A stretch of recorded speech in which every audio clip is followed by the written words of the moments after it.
Alors bonjour à ITM TV, on se trouve présentement avec Monsieur Yves Lessard, le candidat du Bloc québécois pour Chambly-Bordua. Alors bonjour Monsieur Lessard. Bonjour monsieur, vous allez bien? Oui, ça va très bien. Alors on va vous poser quelques questions en ce qui concerne l'environnement, les enjeux environnementaux, ce que le Bloc québécois propose comme programme. Alors allez-y. Oui, globalement, c'est bien sûr, c'est le maintien du protocole de Kyoto.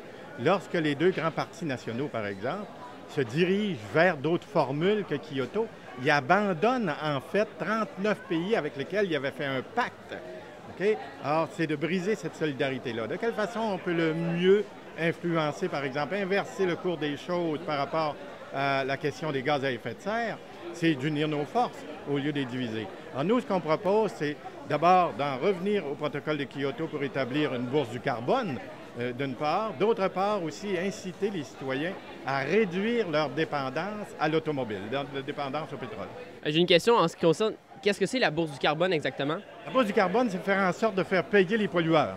Alors, ceux, par exemple, comme le Québec, où on a de l'énergie propre, où on réduit l'émission des gaz à effet de serre, ça nous permet d'être compensés.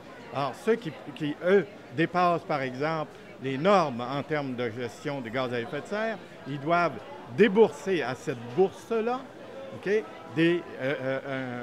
un dédouanage, si on veut, proportionnel au tonnage.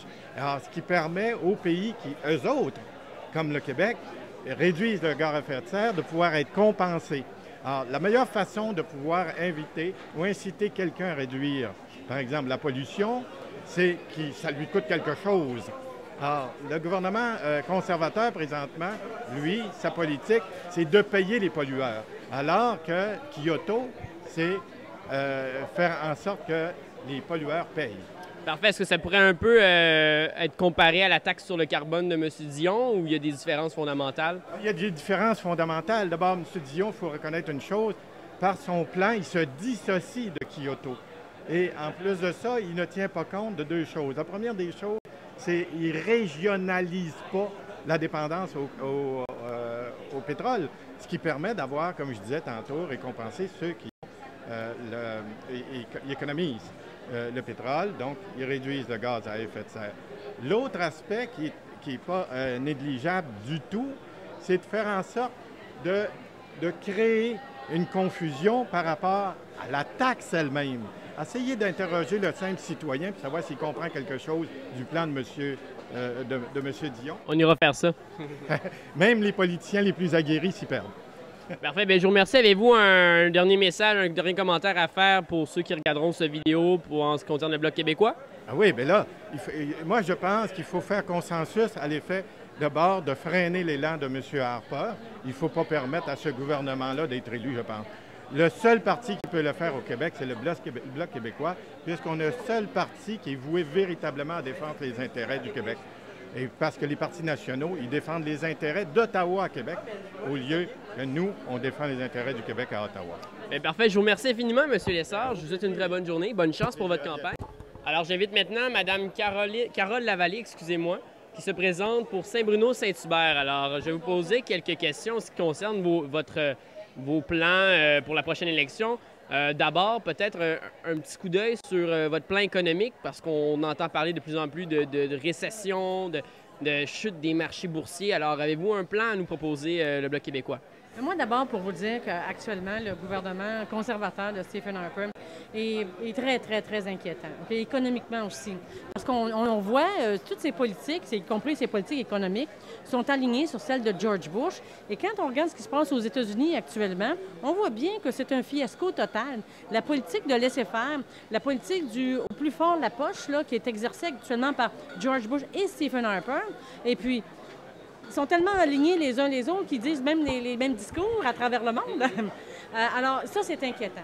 Puis c'est pour ça que le Bloc québécois est un excellent choix cette année, parce que il faut absolument empêcher que le gouvernement conservateur devienne un gouvernement majoritaire. Il faut absolument garder ce gouvernement-là encadré et envoyer un fort contingent de députés bloquistes à Ottawa. Non seulement un gros contingent, mais aussi un contingent puissant et qui est établi sur une base électorale très solide. C'est la seule façon que M. Harper va comprendre que ses politiques économiques sont trop faibles. Ça ne défend pas les intérêts du Québec. Ses politiques sociales aussi, parce qu'envoyer des jeunes de 14 ans en prison, ou 16 ans même, ça n'a aucun sens.